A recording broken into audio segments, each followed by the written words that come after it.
How do iconic brands maintain their place in the market? In this episode, I talked to Bridget Harpur, the head of marketing for Volkswagen South Africa.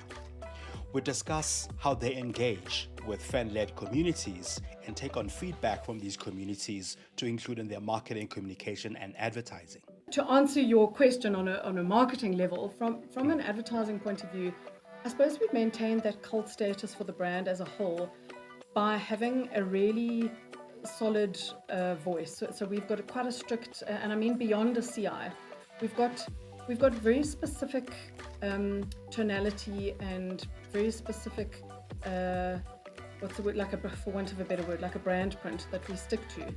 And we have a collection of people, our agencies included, who are all quite passionate about protecting that little zone that we own in South Africa and sticking to it no matter which market we're speaking to. We discuss how they, as a brand, engage with trends and know how trends won't be a passing fad. We also talk about how you should know as a brand that one topic is something that you should jump on while you should ignore another at the same time.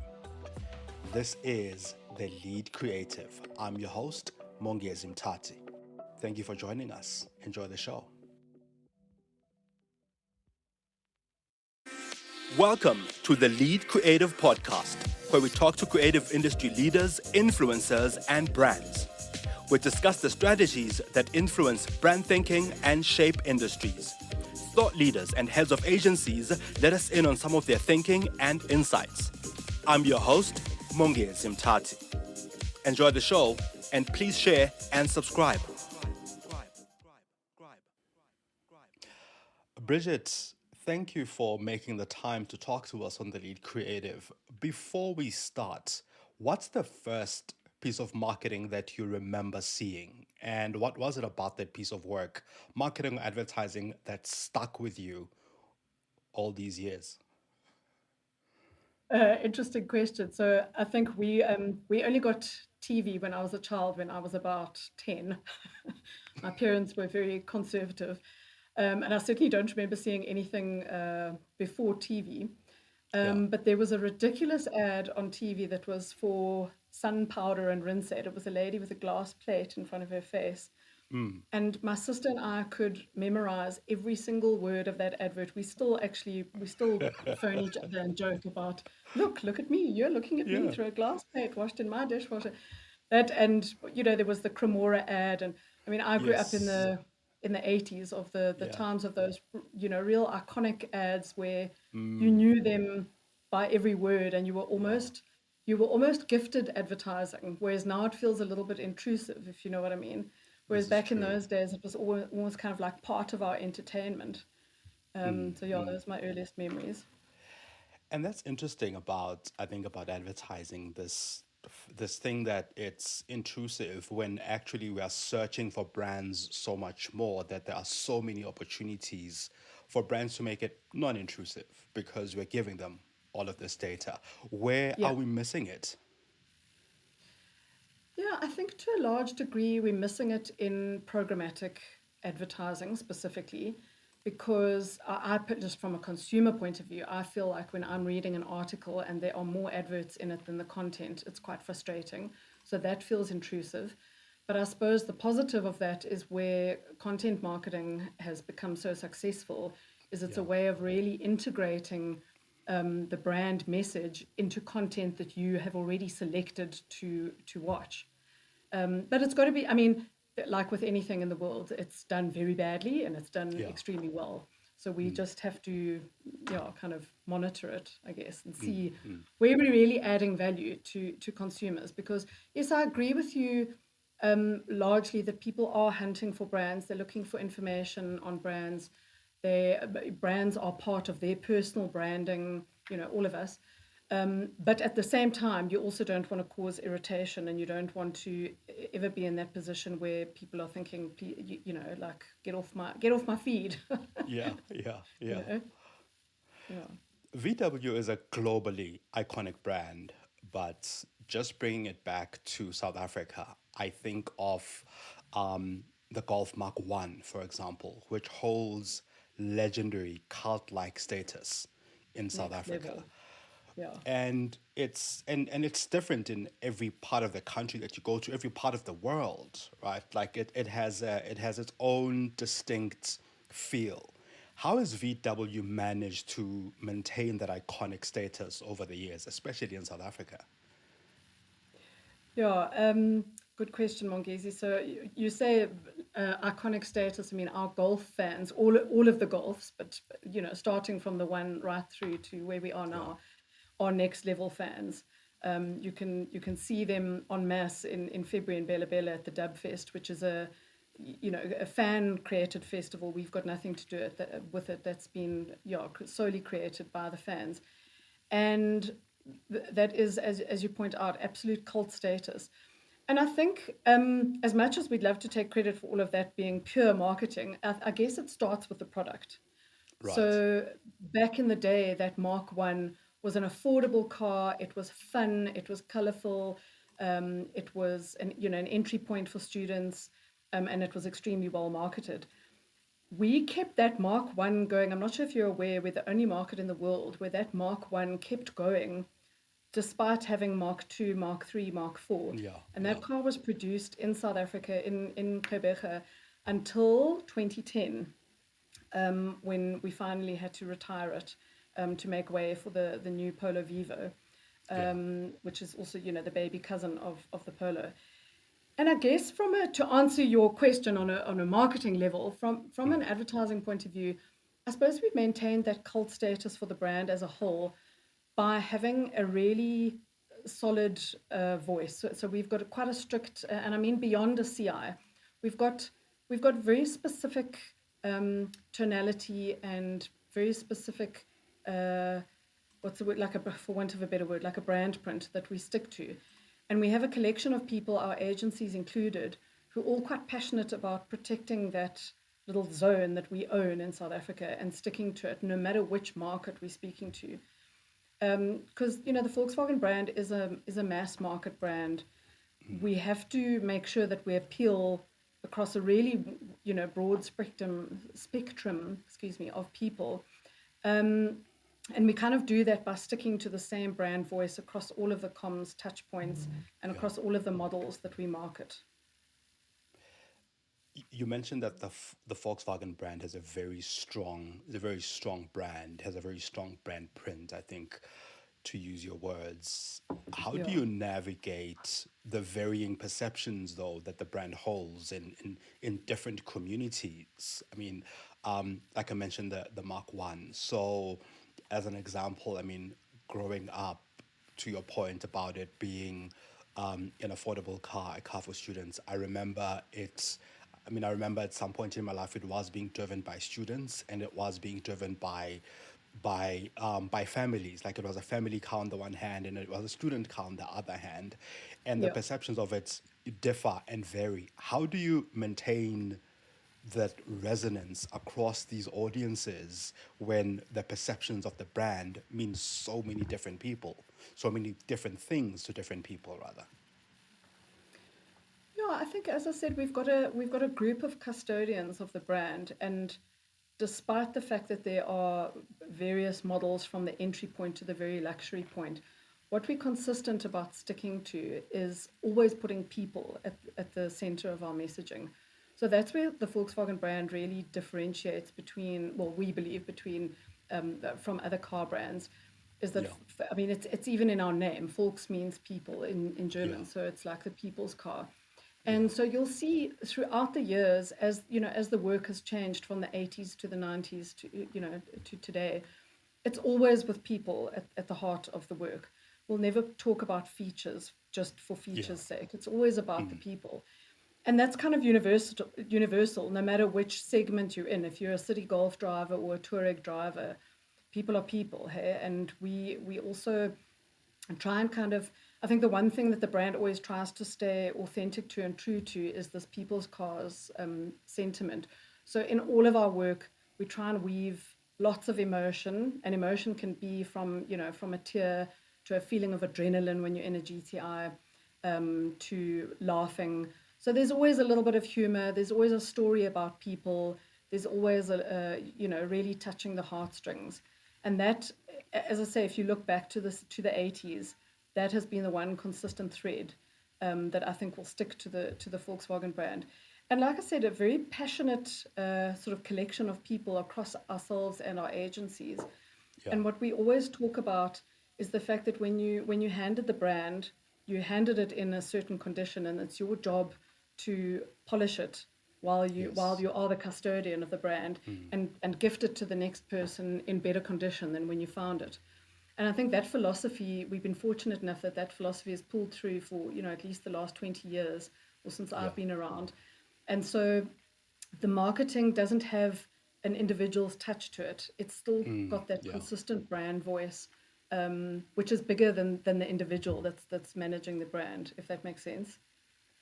No, it absolutely does. It absolutely does. That said, when I think about, I suppose, the examples that I used, the South African market presents itself differently from other global markets that you operate in as Volkswagen. How do these consumer perceptions differ in this market versus in other markets, and how do you then adapt your strategies to the local audience?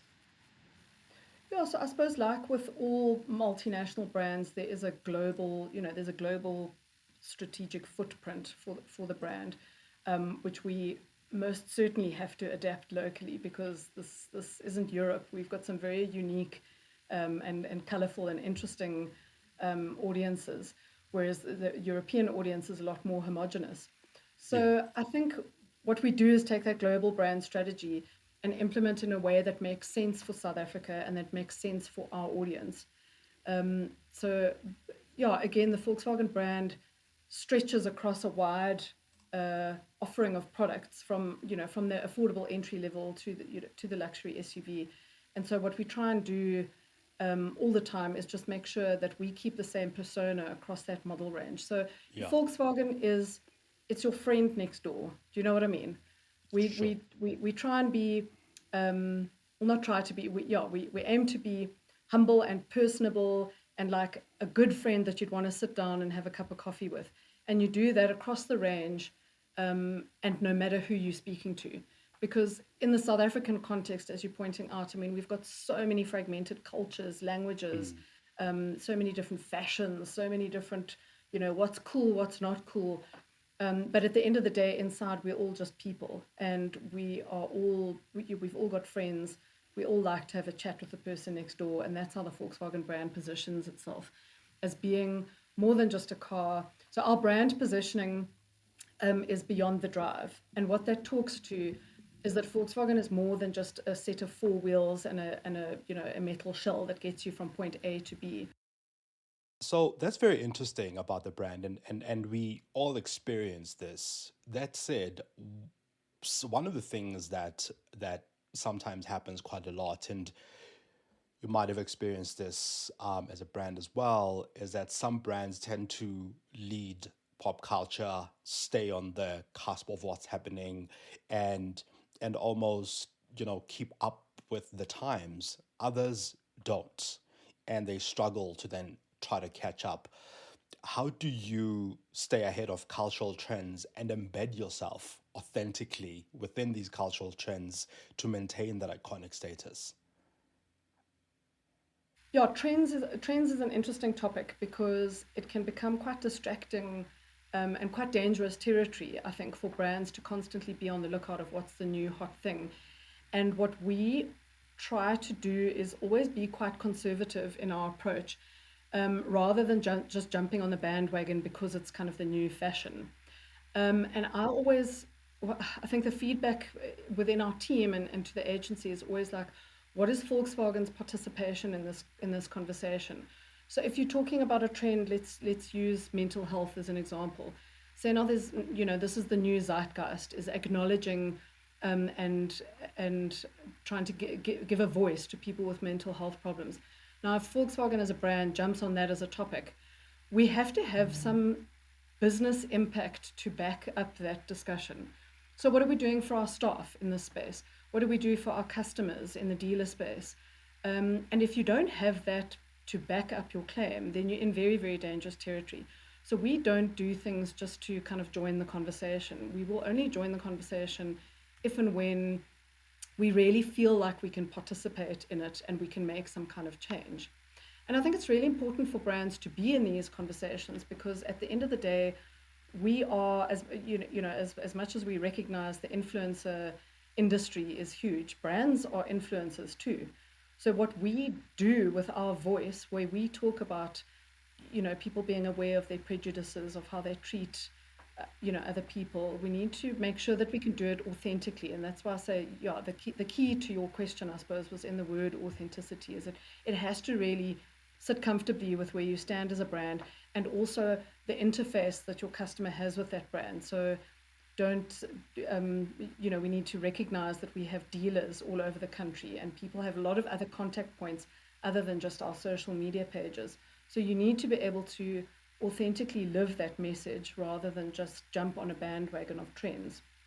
But over and above that, I can't pretend to know everything that's going on that's like cool and, the latest TikTok dance, etc. So we do surround ourselves with we've got an incredibly diverse team on my side, young, old, different kind of disciplines, different backgrounds, some fashion backgrounds, some banking. We like very diverse. And then also, obviously, we lean extremely heavily on our agencies, who we really see as an extension of our team. So we rely on them to kind of bring us what the trends are, and then we kind of would kind of see where that fits in to our current journey, and what our messages are. If you're enjoying The Lead Creative, please share this episode with your network and hit follow or subscribe. Enjoy the show. Yeah. A difficult thing though for a marketer, even a person sort of in agency and on the brand side, is this pressure that sometimes brands are under to almost be on the cusp of what's happening now, especially if it's Yeah. a big issue, like have something to say. And there are instances when, to your point, you should almost ignore certain things because you are not adding anything to the conversation. How do you navigate those kinds of complexities, especially when it looks as though, as a brand, you are being called out to to to have a Yeah. stance? Yeah, good question. And again, the Volkswagen brand specifically has got quite we've got a wide audience, being a mass market brand. And so we do approach cautiously, because we never want to offend anybody. But by the same token, as you point out, the brand has to take a stance sometimes on certain topics. Um, so I think one has to really, as I say, decide where you participate in the conversation and what you as a brand are adding to it, rather than just featuring whatever the current zeitgeist is, rather than just featuring that in your ad. It's got to go deeper than that. So, for example, if we talk about in Gay Pride Month in October, we always change our logo. It's actually a Volkswagen global thing. We change the logo to pride colors, because we do believe that the brand has influence, and the brand should be taking that message that we want everybody to feel that they have a voice, and that they belong in the society, etc. But we do get a lot of flack as well, which is pretty sad in 2024. Yeah. But on those issues, as you say, the brand has to take a stance. But that is quite a unique situation. The rest of the time, as I say, we think very carefully about what our participation is in that conversation. If you're talking about, developing young girls, then you have to have something. You have to have a program or a commitment that backs up that commitment. You know what I mean? Yeah. Yeah, yeah, yeah. How then do you weather the storms of criticism in instances when you don't have a stance or you don't take a stance on an issue that is trending or popular? Yeah, look, we've got some incredibly gifted social media managers on our team, that have a really phenomenal way of disarming criticism from customers.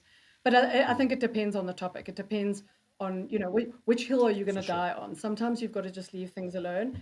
And Yeah. sometimes you really have to take a stance. So it depends on the topic. And there are so many topics right now.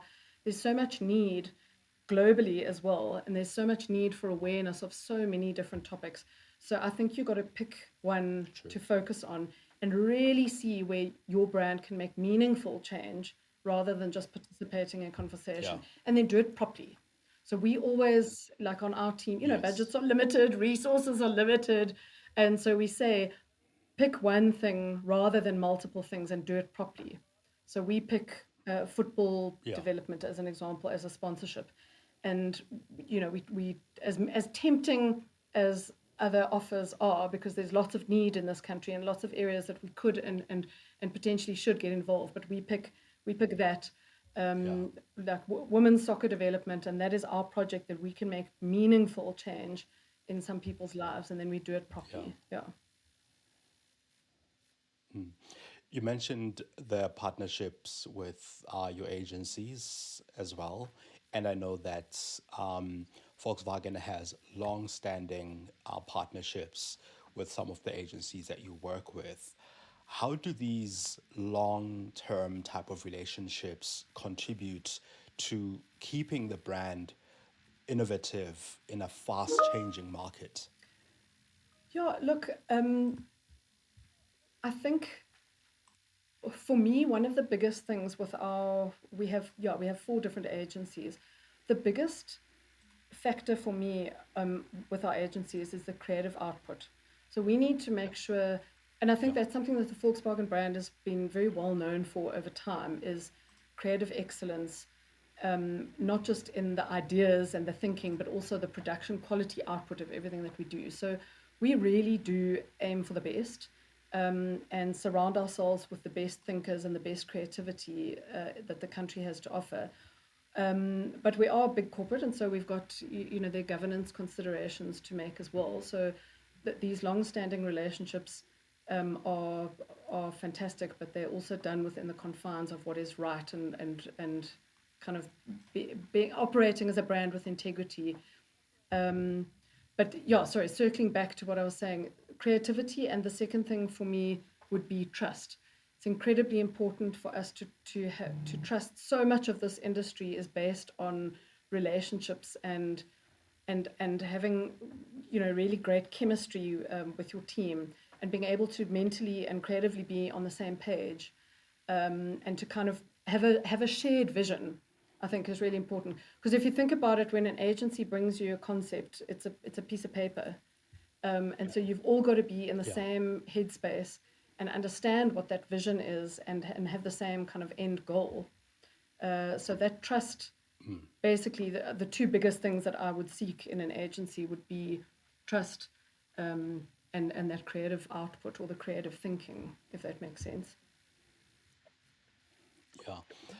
Those things, both those things take time, right? I suppose to build a good foundation of trust, you need to have developed a relationship with the Sure. agency over time, because they've come to know you. They've come to be part of the fabric of the brand. It makes it easier to get to that point.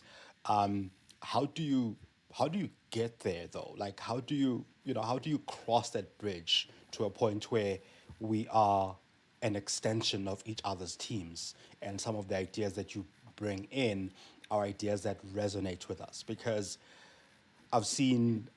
we've all sort of seen brand and agency partnerships that fall flat because there's that bit of disconnect, and yet VW South Africa has that connectedness with your agency. How do you build that, and how do you maintain it as the brand changes hands, or custodians within the brand and at Excuse me. agency as well? Yeah, I think, like I said, we definitely see all of our agencies and as an extension of the marketing team. And obviously, there's a lot of tools and strategies that one can adopt to get that cohesion in the team, and to get everybody to believe in Yeah. in a shared vision, and a shared kind of future.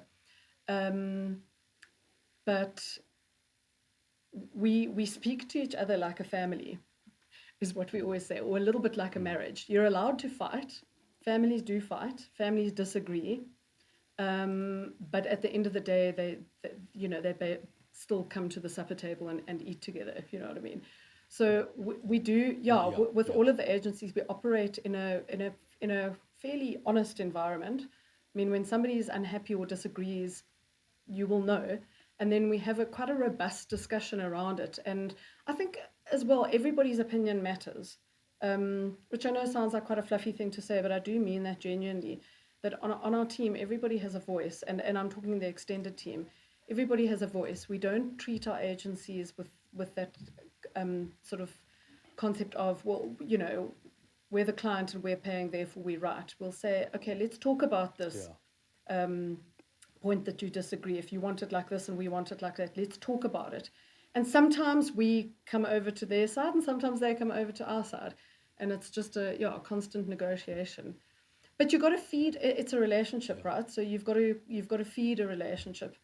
And you've got to make sure that you're talking often, that you're talking openly and honestly, and that cascades through the whole team, that it isn't just a top to top kind of strong relationship. Everybody on the team has got to be kind of stuck like glue. And at the end of the day, I think ultimately, if you put the work first and you put the brand first, then everything will follow. Yeah, yeah. We spoke about trends earlier, and I know that the Polo Game On campaign, which was a metaverse play that incorporated NFTs, that was a bold and brave move and campaign. I mean, it got tongues Yeah. wagging at the time. I remember seeing it at one of the awards shows as a judge, and it really stuck with me at the time. As a marketer, though, how do you distinguish between trends that will be passing fads and ones that will stand the test of time? And the metaverse has actually become one of those that Yeah. we spoke about, and now it's Yeah, almost no exactly. more. And NFTs. Well, look, this is probably not the answer that you want, but that in that particular instance, that was just the perfect marriage Yeah, of right time, right place. It all just kind of fell together coincidentally at the same time. And in fact, the NFT idea, um, from our research, from what we can tell, we were the first brand in the world, not just South Africa, to actually use NFTs in our ad, and that was super cutting edge at the time, and that was ideated while we were on set shooting that commercial. It as it yeah, actually wasn't part of the idea right from conception, because particularly with cars, the campaigns aren't born and produced very quickly. These things take a lot of time. It's a lot of craft. sure, yeah, That process, that Game On commercial, was probably the most terrifying TV process or video process that I've ever been through, because what we approved was a whole bunch of little grey drawings, of weird little drawing cars and weird little drawing people, and then everything, only the car was real, and most of everything else was done in post. So it yeah. was an incredible, incredible process, and it was. I mean, if I look back on that work, we are still so phenomenally proud of it. It was really crafted with an inch of its life.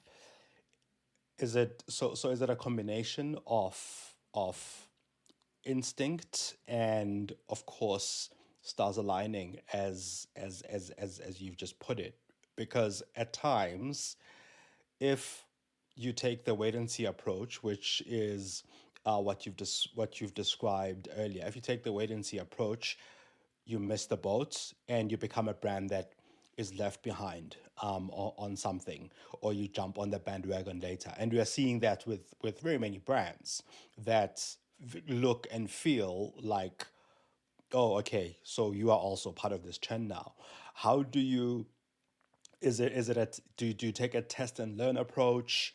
Do you sometimes go with a trend because this one really resonates, whether it won't be around 8 months later? Because had you started it, for instance, had you started it 3 months later, you would have been late to the boat by the time the ad went live 8 months later.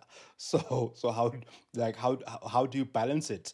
Or in some instances, when you have hopped onto this bandwagon of a trend and it's just about to end. Can that work? Do you continue with it? Look, that hasn't happened to us, fortunately, but yes, I would can the work. And I think, again, for me, it's two things, which is what I spoke about before about surrounding yourself with people who really have finger on the pulse, and know what's going on. Then you have to have the ability to pick an environment where you can execute quickly, Yeah. which is not always possible for us, but that's why I say pick the environment where you can execute it quickly. Um, but then for me, the biggest thing with trends would be what is your relevance? What are you bringing to the conversation?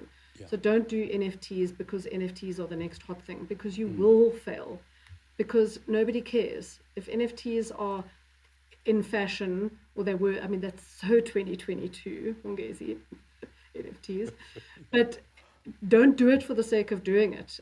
You have to have some relevance to your brand. It has to organically and authentically fit into other conversations that you're having. So, yeah, I mean, we don't have a strategy, if that's what you're kind of asking, or a methodology for picking out trends, but we more kind of instead of trends, we more have like an ear to the ground for what today's zeitgeist is. So, what are the conversations? Where can we participate in this conversation? Where can we actually add to this conversation? Where can we help South Africa grow, through this brand platform that we have?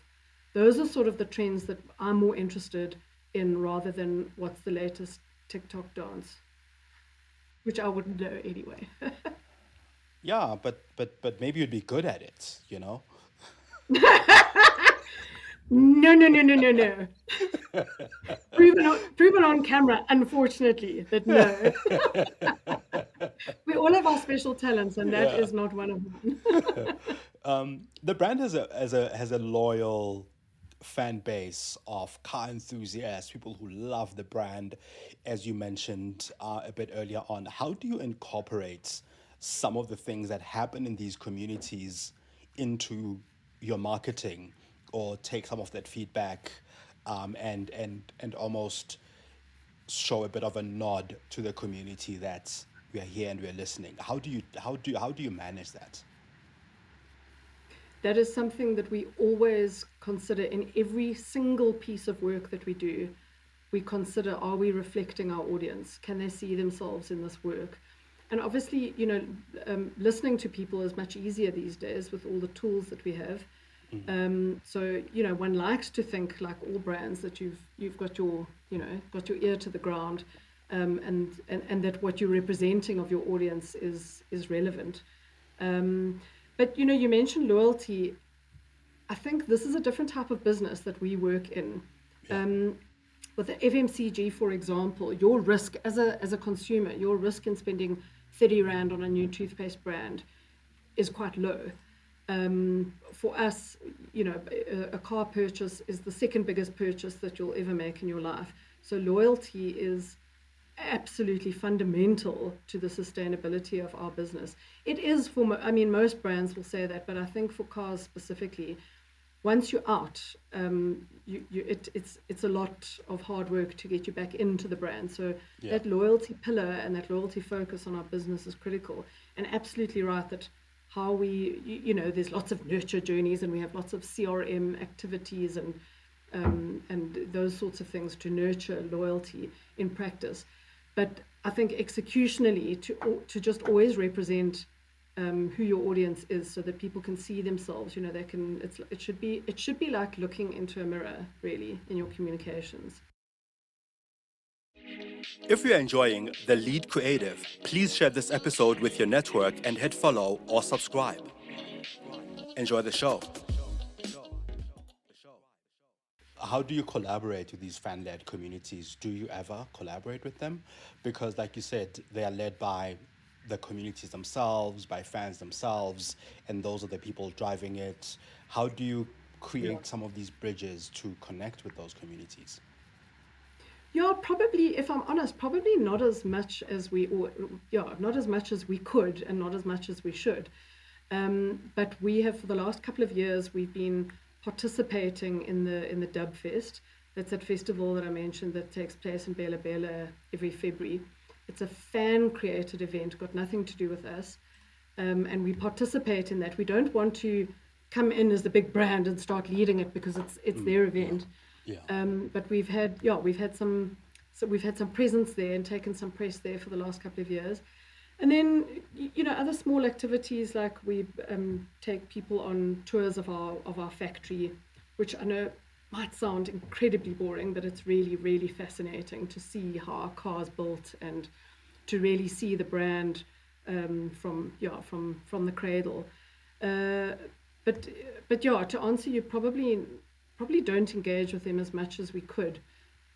Because that core fan base, when we talk loyalty, those core fans are absolutely priceless, aren't they? Sure. Yeah, absolutely.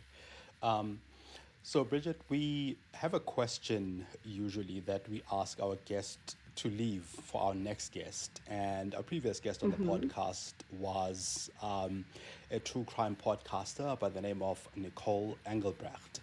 And the question she left for you was, if you look back at your 18-year-old self, what does that 18-year-old self think about the person you currently are, professionally and personally?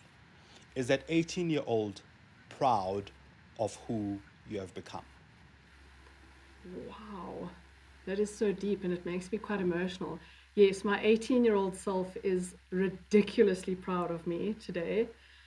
I think I'm constantly apologizing to my mother for the teenage me. She raised us on her own, and we were three girls, and I was the jam in the sandwich.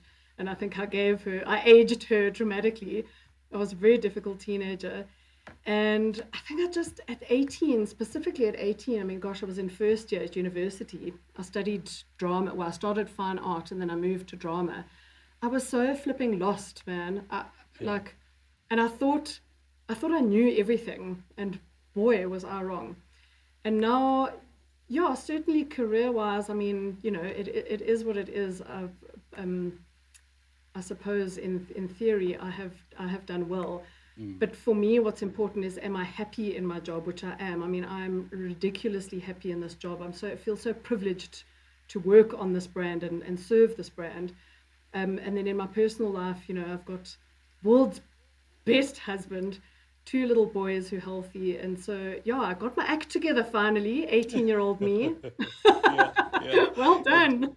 And And it's I'm so still amazing. alive. Yeah, and I mean it's so amazing that it almost feels as though we've gone back full circle from, the girl who was lifting the plate from that ad to the one who wanted to study drama. Like, it's almost like Yeah. the two connects. And then the same question to you. So, what's the one question that you'd like to ask our next guest about their creative process, their approach to work or life, and or their thoughts on the industry? Yeah, I think for the next speaker, I want to know whoever you are and whatever path of life you're in, how do you harness South African creativity to get the business results that you desire? Because I think there's so much special talent in this country that's so unique, and it's quite boring to just use messages from all around the world rather than have a uniquely South African voice. So how do you harness that uniquely South African creativity but to drive a business result? Very interesting. And I look And forward to hearing that interestingly, answer. without revealing much, our next guest might be a South African or someone born in South Africa who now works for an international brand Oh, overseas. cool. So that'll be an interesting question to Oh, ask. cool. And then the last question to you, if you could ask any living person about their unique take on marketing, creativity, or life, who would that person be, and what is the one question that you would ask them? Sure, Mongezi, that's awfully specific. And just because he's at the top of my mind right now, is I'm fascinated in a good way with Siv Ngesi. I absolutely love the way that he refuses to put himself in a box. And so I wouldn't, my question would be, when are we meeting for a beer, really? 'Cause I'd love to just have a long chat with him. I think he is a phenomenal character, human, South African. He's got such strong beliefs and such strong opinions, but then also this crazy weirdness. And I'm not afraid to call you weird, sir, because you have these really unique, crazy streaks, and I absolutely love it. And I would dig to just meet him for a beer. No one question. I've got many questions. All right. No, I'm not a very absolutely. single-minded person, as you've picked up, Mongezi. There's a No, lot going on in his head. yeah, we'll share. No, we'll share that question and hopefully save answers. Bridget, thank you so much for making the time, and of course for the change of set that our viewers will see and think their eyes are tricking them. It's not a trick; it's magic. It's magic. Ta-da! It was a power source issue. All right, Bridget, thank you Thanks, so much. Mongezi. That was a lot of fun. Thank you. Yeah, take care. Thank you for listening to The Lead Creative. Did you get one insight that's worth sharing from this episode? Please share it with your network or your friends. Pop me some of your ideas and innovative finds on Twitter on @Mongezi. This podcast is available on Spotify, Stitcher, Apple, Google, or wherever you listen to your podcasts. You can also find me on mongezi.com.